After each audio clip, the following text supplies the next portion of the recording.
Hey guys.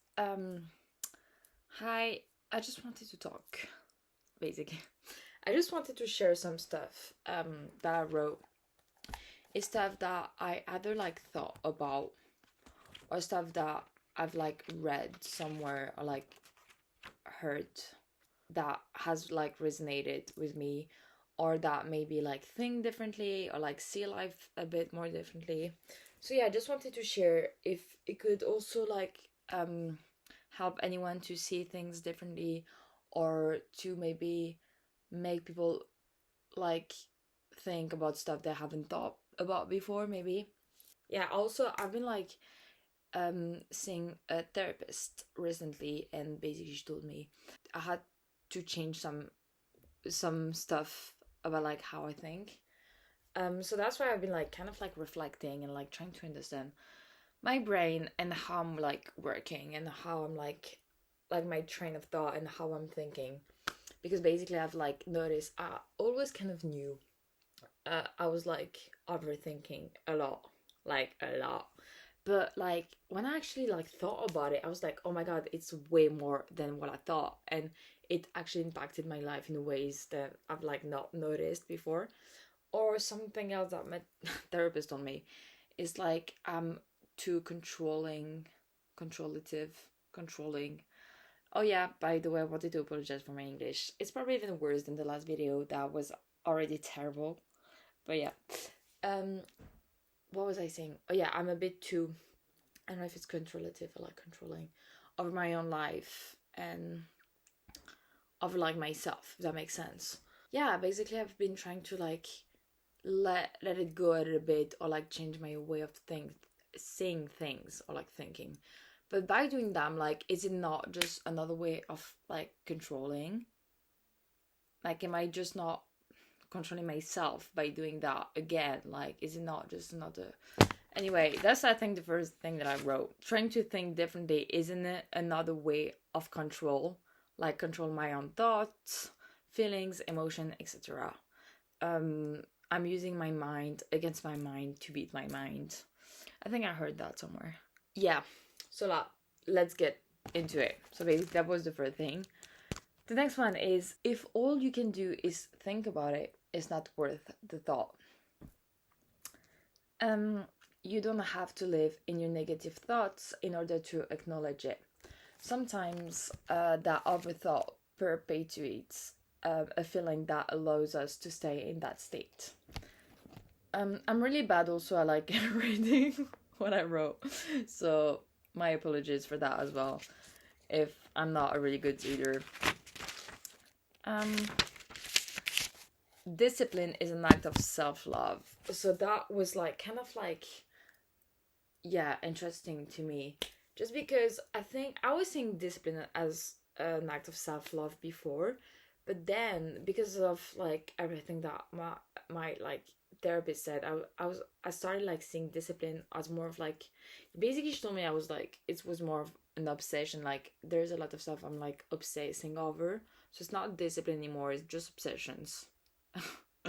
And so yeah, I was is it discipline, or is it just me wanted to have control on everything in my life and want to be in control and obsessing over stuff? So but yeah, and then this guy said discipline is an act of self. I was like, oh yeah, at first that what it was to me, before I guess it becomes an obsession.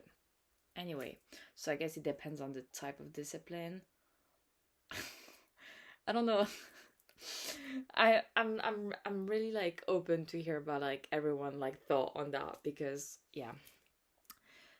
Sometimes it needs something really emotional that triggers you inside for a change to come. This type of situation unlocks something fundamental in yourself. There's some type of knowledge people don't want it getting out there, because once you have this knowledge, you cannot be controlled anymore. You can't be influenced so easily anymore, because you see yourself what you can or cannot do, and you don't listen to people that tell you what you're capable and not capable of. If you don't acknowledge your potential, other people will tell you and put you in categories where you'll be useful for. I thought that everyone's goal in life was to be happy. But no, some people are seeking peace. Peace with our emotions, with our life, because happiness is a high between the lows. It's not constant, whereas peace is more balanced, is a more balanced feeling. The highs are less high, but the lows are less low. It's more consistent. You also save energy by not feeling those like intense emotions. And I've noticed it's harder not to feel happy or excited because it's something your brain has have associated as good, or like, yeah, as a good thing, I guess. So it's harder to suppress positive emotions because they're like shots of dopamine and like other type of emotions that maybe we're more like used to suppress. Letting go is difficult because no system teaches us to let go, it teaches us to get more. Um, if something is not on your mind, it cannot bother you. Only doing the things you want to do makes you stay in a sentiment of comfort. That doesn't help your development. Um, have audacity because being shy gets you nowhere in life. Until you make the unconscious conscious, it will direct your life and you will call it fate. If we live our life in constant analysis, then the only thing that will be experienced is that analysis and not the present moment. That's something I've relate to so much because I realized that by overthinking everything, I'm like literally never present because every time something is happening in my life, I'm like thinking about something else. So yeah, I've been like trying to like be really in the present moment. I think something that really helped me is like focusing on like noticing some like stuff that are like around me and stuff like that.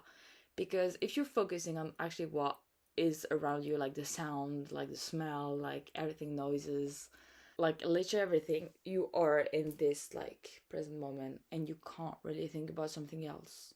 Okay, I feel like I have to explain this a bit more.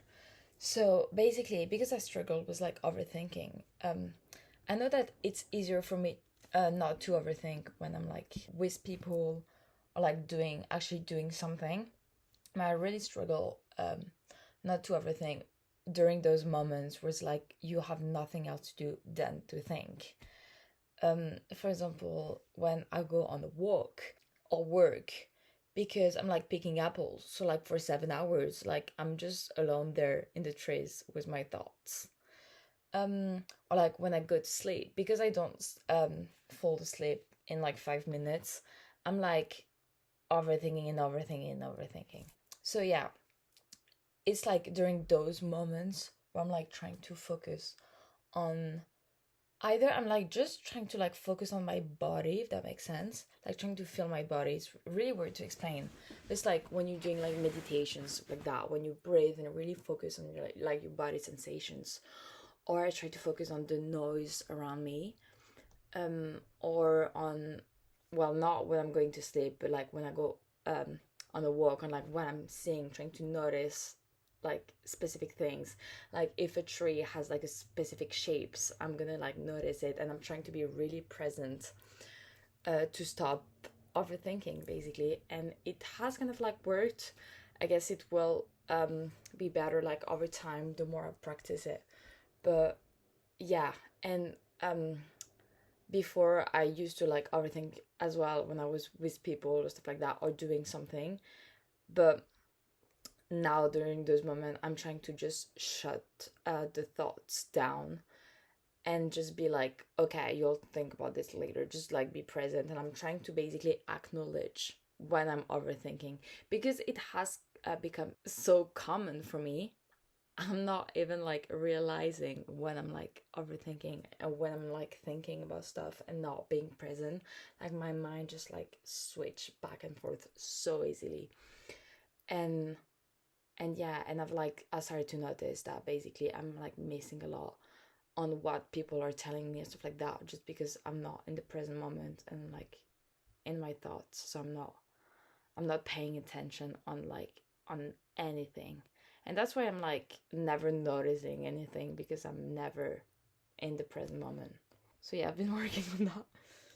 I think those are the stuff I wrote though, because there were some stuff I wrote in that like from me, but I think most of it was stuff that I like heard and like related with, or like that has like resonated with me. It was like, yeah, okay, those stuff are like the thing that I wrote. So maybe it's a bit less interesting or less deep, I guess. But yeah, trust your body sensation and how you feel when you think about someone or after seeing them. If the sensation or the energy is not good, let them go. Detach from the outcome of every relationship and focus on what the person brings you at this moment of your life.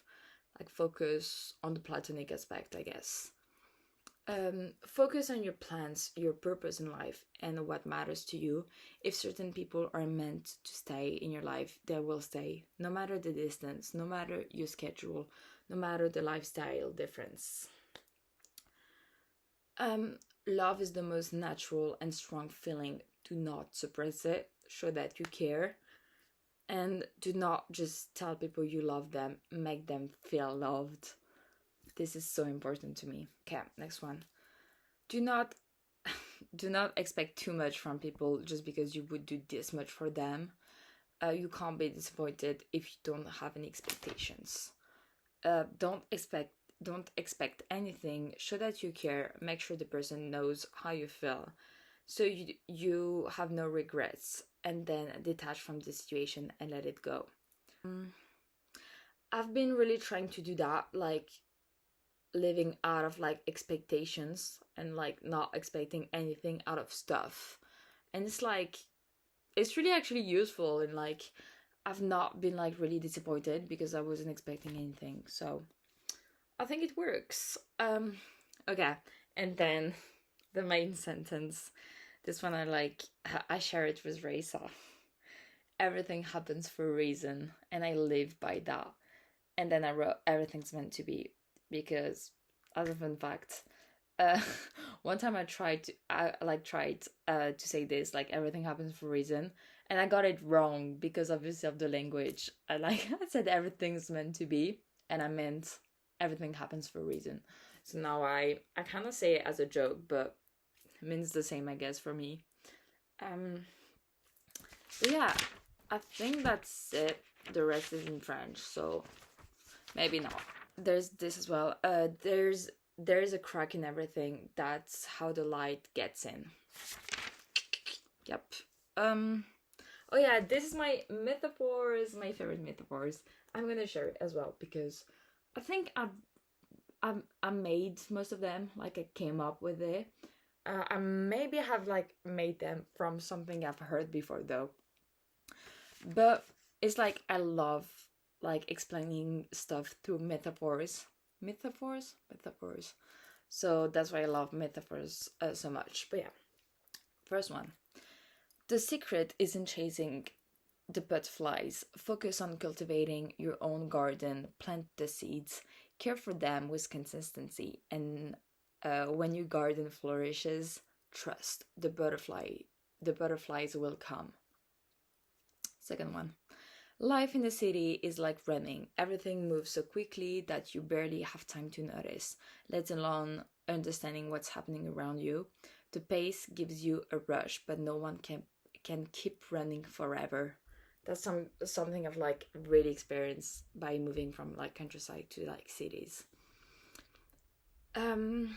Life is like a muscle. You can train it as hard as you want, but if you never give it time to rest, it will never grow or heal. Growth happens during the recovery, not just the effort.